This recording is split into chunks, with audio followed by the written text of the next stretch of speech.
दोस्तों अस्सलाम वालेकुम। मूं वटि ही किताब अॼु आयो आहे ऐं ॿोलीअ ते किताबु आहे। किताब जो नालो आहे सिंधी ॿोली ऐं लिपीअ जो इल्मी इब्यास। ही किताबु साईं मोहम्मद अली मांझी साहब मुरतब कयो आहे। हिन जा लेखक जेके आहिनि से मुख़्तलिफ़ आहिनि। हिन में कुल 27 मज़मून आहिनि जेके ॿोलीअ ते लिखियल आहिनि ऐं उहे मज़मून उन्हनि माण्हुनि जा लिखियल आहिनि जेके सरहद पार असांजा सिंधी रहनि था।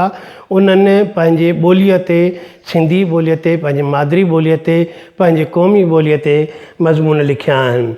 जीअं विरहाङो थियो तीअं हू पंहिंजे मज़हब जे बुनियाद ते हवाले सां हितां लॾ पलाण करे ही सिंध छॾे हिंदुस्तान विया हलिया, सरहद पार विया हलिया ऐं हू उते वञी रहिया ऐं उते पंहिंजे ॿोलीअ खे क़ौमी दर्जो ॾियारण लाइ ऐं पंहिंजे ॿोलीअ खे हिकिड़ी तइलीमी जेको हैसियत ॾियारण लाइ, मञता ॾियारण लाइ हुननि हिकिड़ी कोशिशि कई। उन जे सिलसिले में उन्हनि किताब कढिया, रिसाला छपिया ऐं असेंबलियुनि में हुननि ख़त लिखिया, मज़मून लिखिया।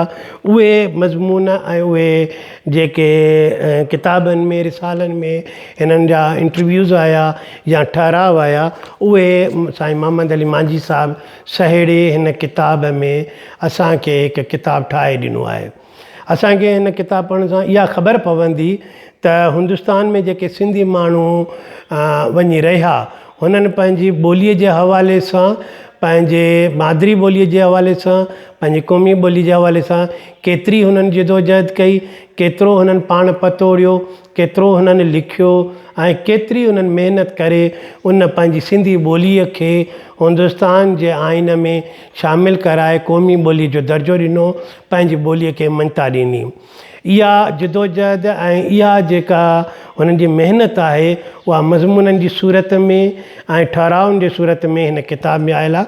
हीअ सिंधी लैंग्वेज अथॉरिटी वारनि किताबु छपियो आहे। 300 खनि पेजनि ते किताबु मुश्तमिल आहे।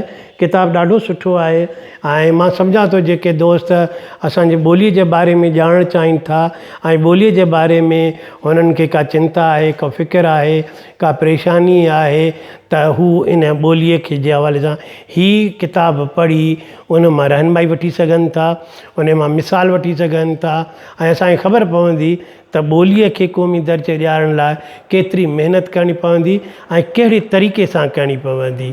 इहो तरीक़ा, इहे महिनतूं असांखे करणियूं पवंदियूं पंहिंजे ॿोलीअ जे हवाले सां, उन जे वाद विज जे हवाले सां।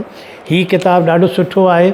मां सभिनी दोस्तनि खे, पढ़ंदड़नि खे इहा चवंदुसि त हिन किताब खे पढ़नि ऐं एॾो महांगो बि कोन्हे, सस्तो आहे। सिंधी लैंग्वेज अथॉरिटी वारनि छपियो आहे।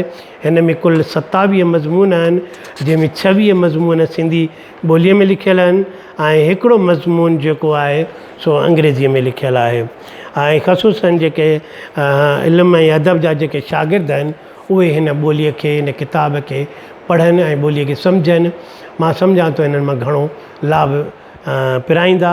मोहम्मद अली मांझी खे शाबस हुजे, हिन इदारे खे शाबस हुजे जो अहिड़ो अनमोल किताबु हिननि छपियो आहे ऐं असांजे हथनि ताईं पहुचायो आहे। तव्हां सभिनी जी महिरबानी।